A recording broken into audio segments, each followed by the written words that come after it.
সমবায় সমিতির কোটি টাকা তছরূপ, গ্রেফতার অস্থায়ী মহিলা কর্মী।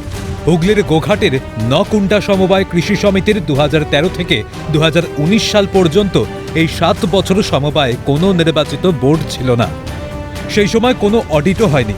পরবর্তীতে বোর্ড গঠনের পর অডিট হতেই দেখা যায় 1,71,00,000 টাকার কোনো হিসেব মিলছে না। প্রায় 7 বছরের টাকায় তছরূপের অভিযোগ।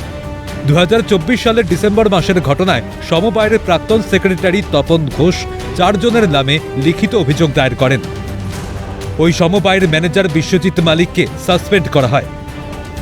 বর্তমানে তিনি পলাতক। তিনি এলাকায় বিজেপি কর্মী নামেও পরিচিত। পাশাপাশি পশ্চিম মেদিনীপুর ঘাটাল থেকে সোমা পাল নামে এক মহিলা অস্থায়ী কর্মীকে গ্রেফতার করেছে পুলিশ। ধৃত মহিলা নকুণ্ডা এলাকারই বাসিন্দা।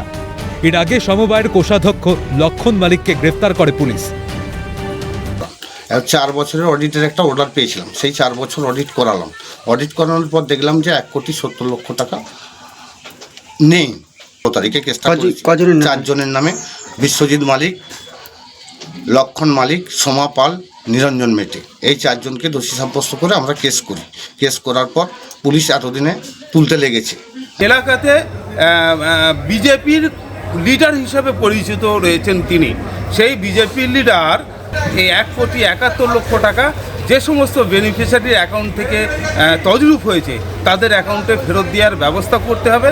এবং আমাদের আবারও এক বিশেষ অনুরোধ যে বিশ্বজিৎ মালিক এলাকায় বিজেপির লিডার হিসাবে পরিচিত, ওনাকে অবশ্যই অ্যারেস্ট করে এই দুর্নীতির দায় ওনাকে মাথায় নিতে হবে। অভিযুক্ত সমবায়ের ম্যানেজার কোনোভাবেই বিজেপির সঙ্গে যুক্ত নয়। তৃণমূল চক্রান্ত করে ফাঁসাতে চাইছে দাবি স্থানীয় বিজেপি নেত্রীর। আদেও উনি আমাদের কর্মী কিনা তার আমার মনে হয় আমার জানা নেই, কারণ আমি তাকে কখনো দলীয় পতাকা নিয়ে ঘুরতে দেখিনি। এই পুরোটাই চক্রান্ত হচ্ছে, তৃণমূলের চক্রান্ত আমাদের দলকে বদনাম করার জন্য। কারণ যত নোংরামি, যত চোর, যত ছেচোর, যত ডাকাতি দেখবেন তৃণমূল দলই আছে। আর যত চোরেদের বড় বড় পদ পাচ্ছে তৃণমূলের নেতারাই। কোটি কোটি টাকা তছরূপের অভিযোগে প্রশাসনের ভূমিকা নিয়েও উঠেছে প্রশ্ন। ধৃতদের জিজ্ঞাসাবাদ চলছে। হুগলি থেকে সমিত সিনহার রিপোর্ট, ক্যালকাটা নিউজ।